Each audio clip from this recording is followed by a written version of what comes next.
Hey everybody, so I'm going to be starting off what I'm calling the Chats with Clark. It's just going to be me sharing my thoughts about certain topics, and I'm going to leave them unedited and throw it up on YouTube, and I'm hoping that people will jump into this conversation with me and discuss the things that I'm thinking about that day. So it's going to be tuning in every day and me just sharing my thoughts. And so today I'm like, wow, in order to leave such an influence on people, we all like have to take crazy risks, right? And I'm like, why do we have to take such risks? So I think about it, and someone just told me a story recently. Walt Disney sold his home to get the plot of land that is now Disney World. I'm thinking, like, Walt Disney sold his home, right? It's nuts to think about. Like, why does there have to be such a risk? But oh my gosh, the reward.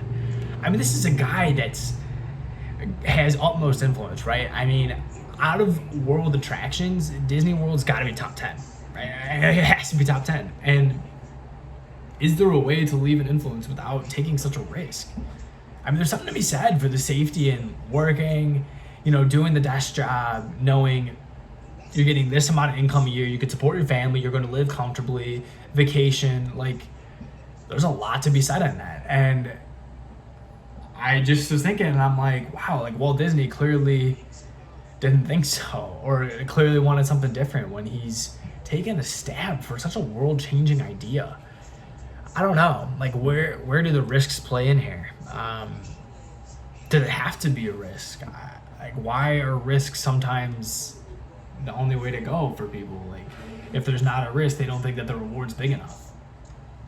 Like, I'm not a risky guy. I just don't like risks. I don't like the idea of gambling on something. I'd rather know for sure. But then again, I'm also the guy that learns best from probably touching the stove, right? Like, I touch the stove, I have my hands burned, and I know not to touch the hot stove next time. So how does that play into it too? Like, where is it in this dynamic of risks that somehow we need to learn first? Or is that the whole point of the risk? Like, can we not base it upon anything that we've learned in the past, and do we have to take these risks to have such an influence and to have this prominent reward, the Disney World? I'm not sure. It's something I totally was thinking about today. Risks. Because people are innately more risky than others, and people like it. Like, some people get the thrill out of it, right? Like, the adrenaline's going, the heart's pumping, you're like, oh my gosh, is it going to pay off? Which, like, is all good and well if you're ding-dong ditching at the age of 12, But when you're doing that with your future, when you're doing that with these potentially huge things, with your house, if you're Walt Disney,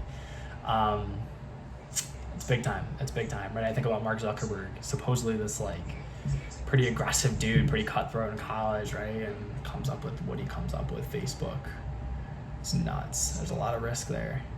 Hated by a lot of people, but man, I mean, I'm going to post this on Facebook when I'm done. So what a reward.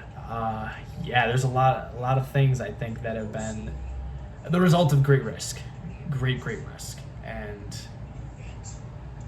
there's a lot to be said for that, but there's a lot to be said for not. I don't know. Just my thoughts on the day. Again, I'm going to be calling these Chats with Clark. Again, I'm Joe Clark. I appreciate you tuning in, and I would appreciate if you share this, drop some comments below. Let me know what you think. Like, do we have to take risks? Are risks the only way to go if we want such a reward? Do we take the safe route? How do we go? Is there a fine way to mix? Can they mix? I don't know. It's my thoughts on the day. Tune back in tomorrow. Chats with Clark. I'll be coming at you every day with whatever I'm thinking about. So I appreciate it. It's just your ring light, my phone, and me right now, unedited. Let's go.